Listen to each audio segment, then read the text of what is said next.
कभी ऐसी जगह गए हो जहाँ बहुत सारे रूमर्स फैले होते हैं कि यहाँ भूतों का वास है, ये जगह शापित है?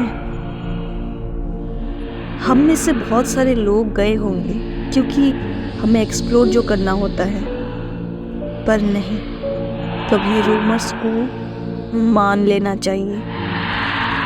वैसे ही एक कहानी लेके आई हूँ मैं, कहानी दिल से में। आप सभी का फिर से स्वागत है और कहानी को कहानी की तरह ले, सच्चाई इनमें ना ढूंढे। रणविजय और राजेश एक छोटे गांव के रहने वाले हैं। ये दोनों बचपन से ही बहुत अच्छे दोस्त हैं। घर के पास में ही रहते हैं दोनों।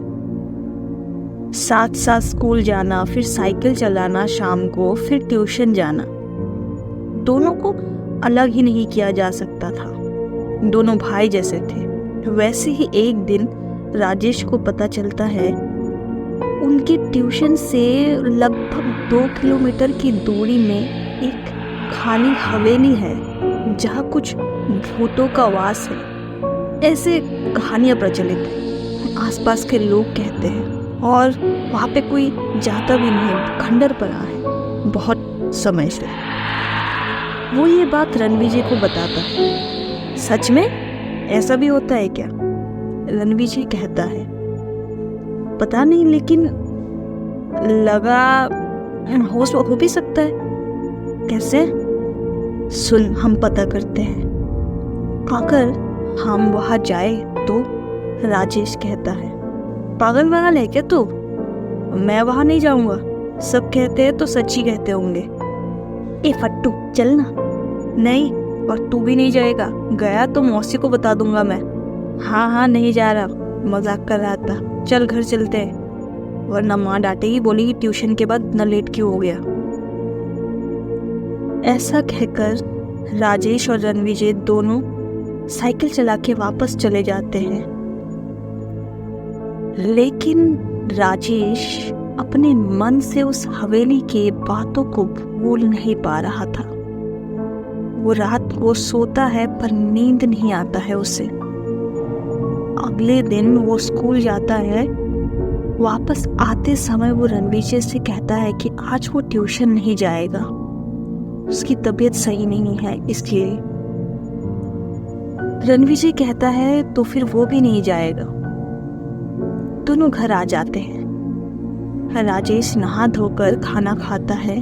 ट्यूशन के समय वो ट्यूशन का बैग वगैरह लेके साइकिल चला के पीछे वाले गेट से निकल जाता है। वो उसी हवेली में जाता है। वो साइकिल नीचे रखकर सामने दरवाजा खोल के हवेली के अंदर जाता है। अंदर मकड़ियों के जाली लगे होते हैं। हटा के अंदर आगे बढ़ता है। जैसे जैसे आगे बढ़ता है उसे अजीब सी बेचैनी महसूस होने लगती है।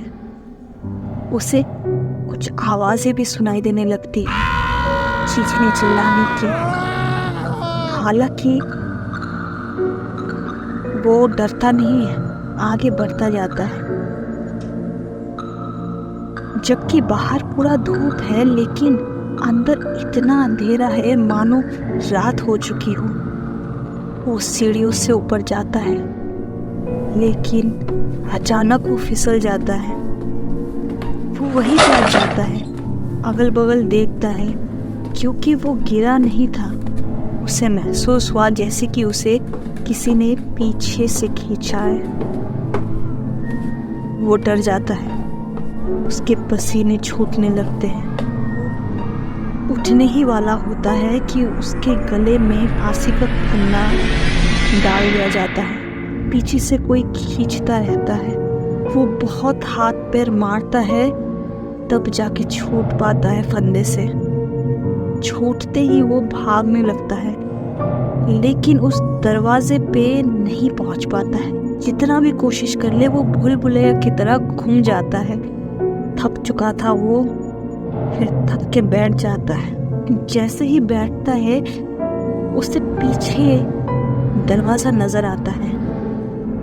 वो दरवाजा देखता है और खोलने के लिए भागता है, लेकिन तभी वो सामने ऐसा कुछ देखता है जिससे वो सुन पड़ जाता है, बिल्कुल सफ़ेद, और वो वही बेहोश हो जाता है। शाम को उसके आंखें घर पे खुलती है। उसे कुछ लोग रास्ते में बेहोश पाया था और वही लोग उसे वापस घर लाते हैं। उसका बदन बुखार से तप रहा है। वो सबको देख रहा है, लेकिन मुंह से एक शब्द नहीं बोलता है। डॉक्टर या उसके मम्मी के 1000 बार पूछने पे भी उसने ये नहीं बताया कि उसने वहाँ क्या देखा था। उस दिन से राजेश कभी बोला नहीं। जुबान होते हुए भी गूंगा बन गया था वो। झाड़ फूक, साइकोलॉजिस्ट सब ट्राई कर लिया था, लेकिन राजेश फिर कभी नहीं बोला। वो महज एक जिंदा लाश बन के रह गया था। उठता, स्कूल जाता, ट्यूशन जाता, पर वो हंसता बोलता नहीं था पहले की तरह। राजेश ने वहाँ पे क्या देखा होगा ये तो हमें पता नहीं, लेकिन कुछ रूमर्स सच होते हैं। हमें ऐसे जगहों पे नहीं जाना चाहिए जहाँ पे हमें मना किया जाए। कुछ ना कुछ तो ज़रूर होता होगा वहाँ पे भी। आज की कहानी इतना ही। अगले दिन फिर मिलते हैं नई कहानी के साथ। और राइटर्स, क्या किसी के पास भी ऐसे रियल लाइफ स्टोरी या फ्रिक्शनल कोई भी कहानी हो जो बचपन में दादा दादियाँ सुनाती थी, या मम्मी पापा, ऐसे कुछ आसपास पड़ोस में कोई ऐसी घटना, तो आप मुझे डीएम कर सकते हैं। चित्रकथा KDS मेरा इंस्टाग्राम अकाउंट है, लिंक मैं डिस्क्रिप्शन में दे चुकी हूँ। आप मुझे डीएम कर सकते हैं, मैं अपने पॉडकास्ट पे ज़रूर नरेट करूँगी। तब तक के लिए tata, bye bye, good night.